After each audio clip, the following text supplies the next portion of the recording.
In this video, I'm going to give you a detailed tutorial on how you can improve your GFXs.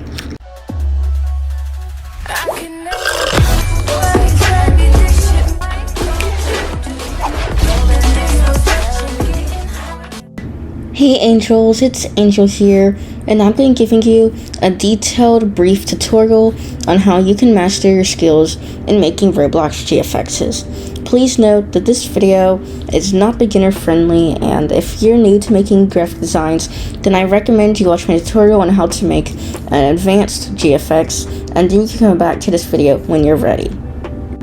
Before I begin with the tips and tricks, make sure you like on this video and don't forget to subscribe. At 1,000 subscribers, I will be doing a GFX giveaway with multiple winners, and I'll also be doing another special, so make sure you go to my community tab and vote for what other special I should do. Anyways, on to the video. So first, I recommend adding gloss into your GFX. So let me show some examples of my GFXs with gloss in them. So there was like a specific vibe I was going for, kind of like a strawberry honey kind of thing. I don't know if that makes sense, but me adding gloss to that GFX made it stand out so much without the background looking bland, and it matched my theme perfectly. And this one, it just makes it look so much more shiny, and it looks kind of like a fantasy, and I think that adding the gloss just made it look a lot more like that. So depending on what theme you're going for, adding gloss to your GFXs can make them match your theme so much more. This next tip is really important if you want this to seem like a really professional GFX artist. So basically, this tip is like really important because this tip is to be creative and try to be really original. Because if you're just copying other artists or being heavily inspired by them, then it's just not going to make your work stand out quite as much.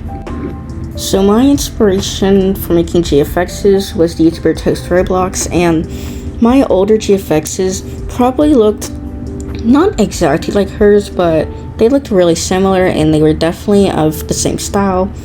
And eventually I just started trying to make mine different, because I would think, wait, what if I added like a realistic background, and then I just had effects on top of that background and I made it look a little realistic. And I don't know if that makes sense, but just trying to come up with your own themes and styles just makes your GFX stand out so much more, because it'll make them look so unique because it's your own personal style, and that can actually inspire others as well.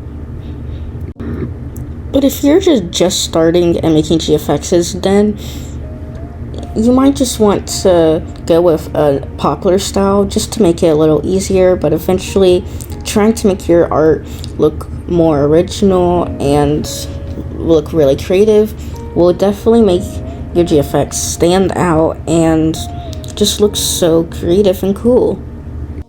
And this isn't me trying to be like, if you do a style that's already been used, that means you're a bad GFX artist. That's not what I'm trying to say. I'm just trying to say that if you're being really original and you're coming out with your own style, it'll definitely make your work seem more professional, and it'll inspire a lot of other people to improve their GFXs and make them maybe even like yours. However, you do have to be cautious for people copying and stealing your work, because even if you are doing a popular style, people will actually try to copy and steal your work as well. Next, I definitely recommend like adding decals to your GFXs instead of just keeping their original faces, or adding headless, or adding super happy face, because sometimes their original faces or headless or super happy face matches really well with their outfit and with the style of GFX. But sometimes if you just find a decal that's not already like in the Roblox catalog, then it can make your GFXs look so much better, because like, so if you use a face like this, well, obviously no one can buy that in the Roblox catalog, and I feel like if you get a decal like that and put it in your GFX, it'll just make it stand out so much more, because I actually don't see decals being used often anymore. They used to, but now I don't really see them being used. So it would probably make your work stand out a lot and just look so creative, even though I guess if you're not actually making a decal, it's not exactly yours, but if you use a decal, it can make your work look just more creative.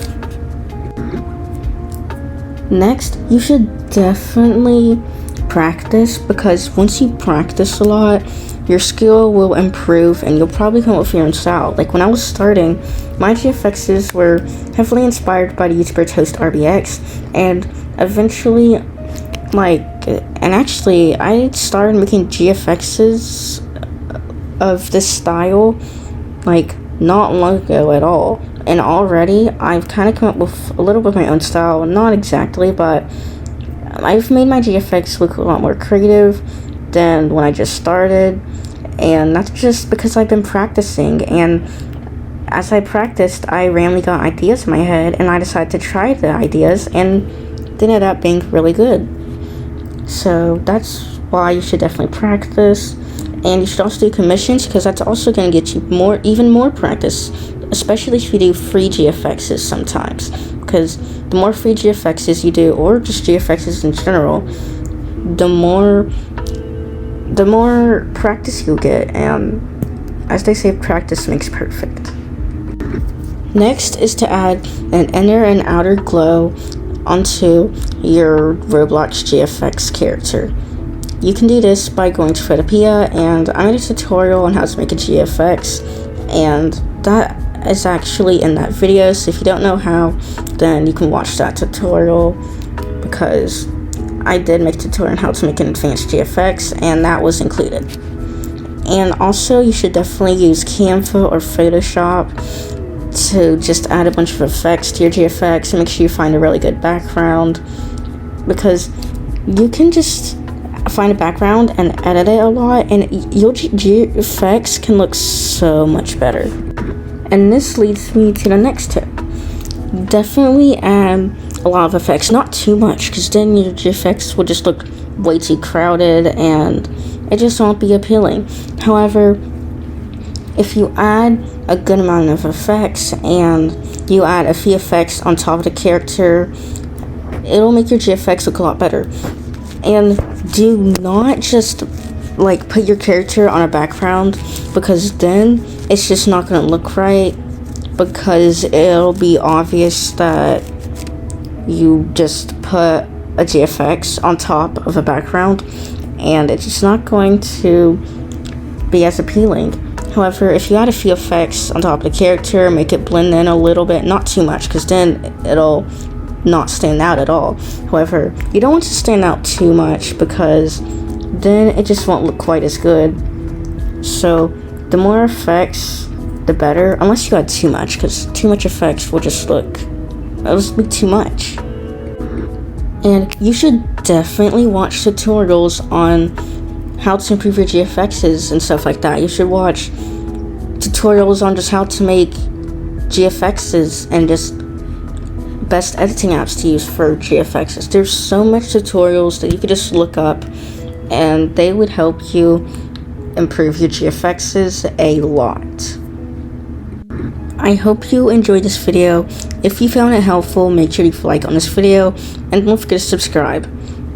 Remember, at 1,000 subscribers, I will be doing a GFX giveaway with multiple winners, and I'll also be doing another special, so make sure you get to my community tab and vote for what I should do when I reach 1,000 subscribers. And by the way, I'm selling GFXs, and the link to my Google form and my Google website are in the comments below, so make sure you look at both of those if you're interested. Bye, angels.